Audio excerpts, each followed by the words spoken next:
നിങ്ങൾക്ക് എന്ത് തോന്നുന്നു? ഈ തെരഞ്ഞെടുപ്പിൽ ആരാണ് അല്പം മുന്നിട്ട് നിൽക്കുന്നത്? അതായത് നിലവിൽ LDF ആണ് മുന്നിൽ എന്ന് ഞങ്ങൾ കരുതുന്നു. മുന്നിലാണ്, അതെ. കാരണം കഴിഞ്ഞ 10 വർഷമായി കേരളത്തിലെ മിക്ക വികസനങ്ങളും അവർ ചെയ്തതാണ്. കഴിഞ്ഞ 10 വർഷമായി കേരളത്തിൽ LDF ആണ് ഭരണകക്ഷി. ശരിയാണ്.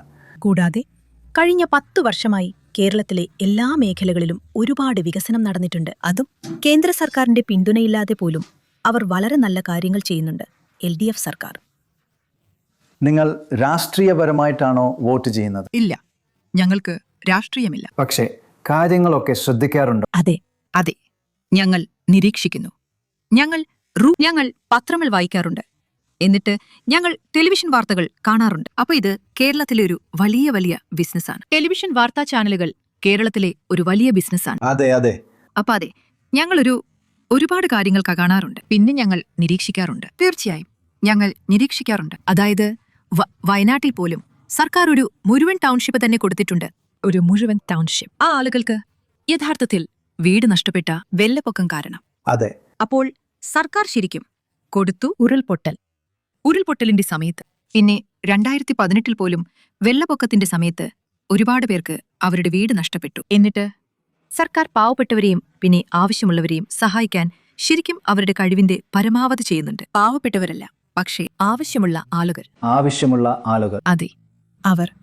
അവർ പ്രായമായവർക്ക് നൽകുന്ന പെൻഷന്റെ തുക കൂട്ടി വളരെ കുറഞ്ഞ തുകയിൽ നിന്ന് 2000 ഇപ്പോൾ 2000 രൂപ. അതെ.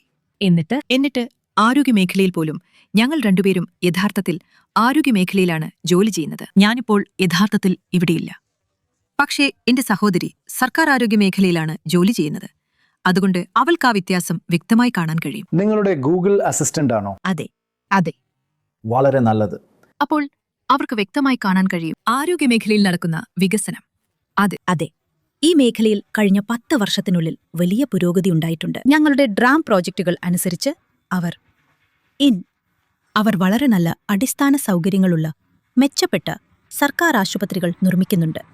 കൂടാതെ കഴിഞ്ഞ 10 വർഷത്തിനുള്ളിൽ സേവനങ്ങളും വളരെയധികം മെച്ചപ്പെട്ടിട്ടുണ്ട്. സത്യത്തിൽ ഈ സർക്കാർ ഒരു വലിയ ജോലിയാണ് ചെയ്യുന്നത്. സത്യത്തിൽ ഞാൻ ഇവിടെ ജോലി ചെയ്യുകയാണ്.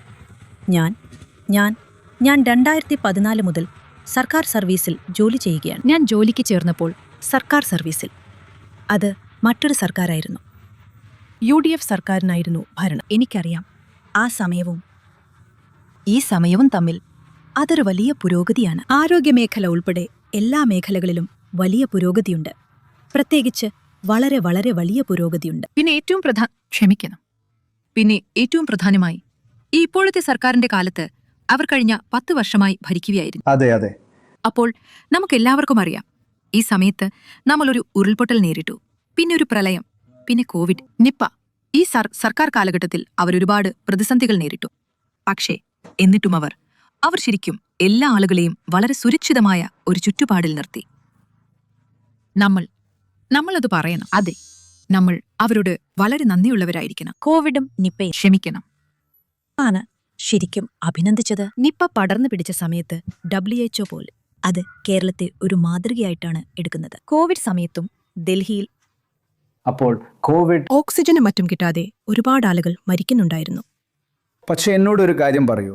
അടുത്തിടെ നടന്ന തദ്ദേശ തിരഞ്ഞെടുപ്പിൽ പഞ്ചായത്ത് അല്ലെങ്കിൽ അവർക്ക് അത്ര നല്ല പ്രകടനം കാഴ്ചവെക്കാനായില്ല. അതെന്തുകൊണ്ടായിരുന്നു? പക്ഷേ നമ്മൾ ശരിക്കും അതിന്റെ രാഷ്ട്രീയ വശത്തേക്ക് ആഴത്തിൽ പോകുന്നില്ല. നമ്മൾ പോകില്ല.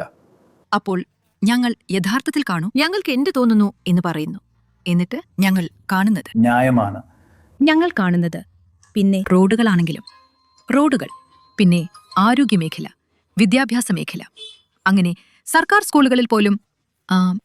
ഞങ്ങൾ രണ്ടുപേരും യഥാർത്ഥത്തിൽ സർക്കാർ സ്കൂളുകളിലാണ് പഠിച്ചത്. അതുകൊണ്ട് ശരി, ഞങ്ങൾക്ക് ഇപ്പോൾ ഞങ്ങളുടെ സ്വന്തം സർക്കാർ സ്കൂൾ തിരിച്ചറിയാൻ കഴിയില്ല. അതായത് അത് പൂർണ്ണമായും മാറി. അതായത്